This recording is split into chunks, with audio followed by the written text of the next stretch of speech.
Ôi chém rồi. Ai đi. Con chém rồi.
Này.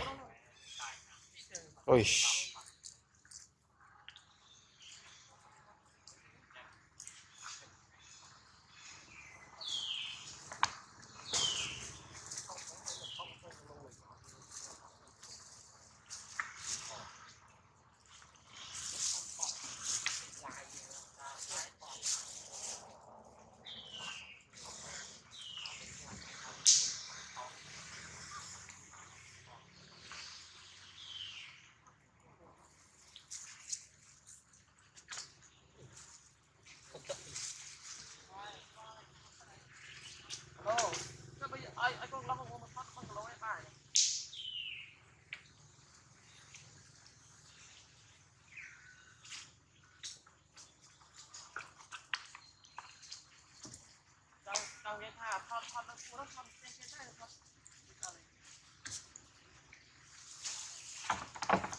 Đây là chị.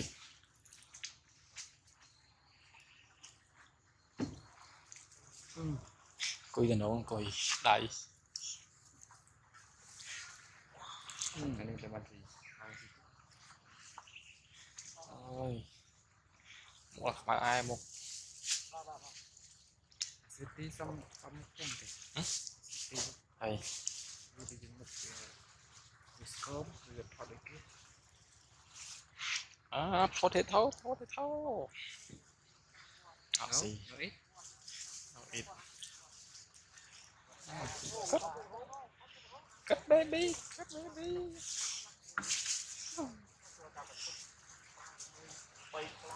Wow, oh my god.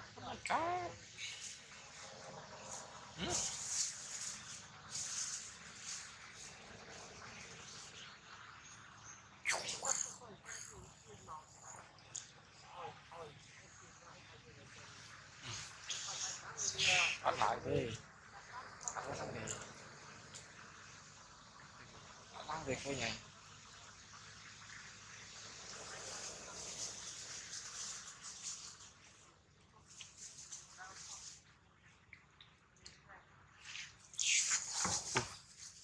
Không lên thiệt.